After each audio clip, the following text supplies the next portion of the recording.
What is a fiduciary bond? A fiduciary bond is a legal instrument that basically acts as insurance that a person who is in a position of trust and responsibility known as a fiduciary will perform his or her job honestly and competently. These sorts of bonds are often required in probate settings where one or more people are in charge of dividing the assets of someone's estate.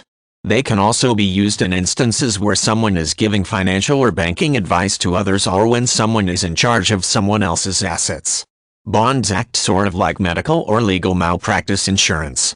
If clients' friends or family are upset about how the fiduciary divided assets or question allocation choices that were made, they can bring their concerns before the bond issuing agency for review.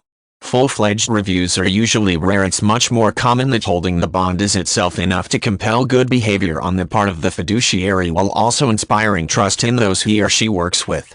The term fiduciaries usually means something like person in a position of trust, and it's almost always used in situations that deal heavily with finances.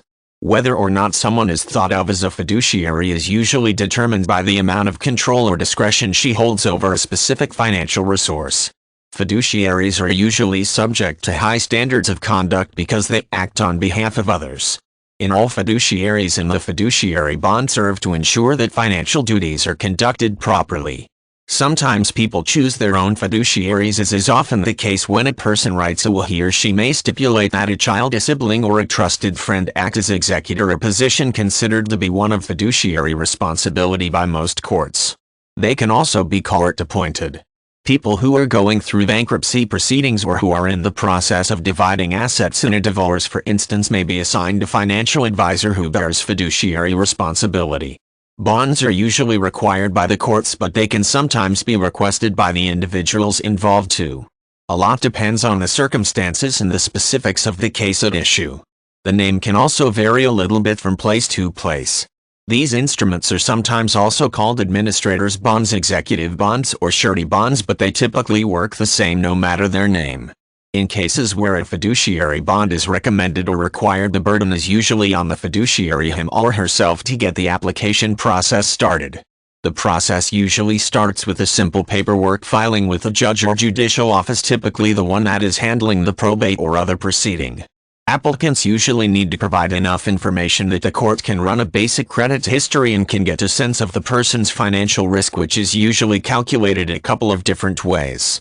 Once cleared by the court, the application is usually forwarded on to the bond insurance company, which will review it and set the price for coverage.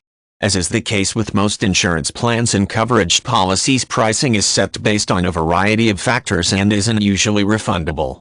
Most of the time, the fiduciary him or herself is personally responsible for securing the bond, which means that he or she must be willing to bear all related costs independently.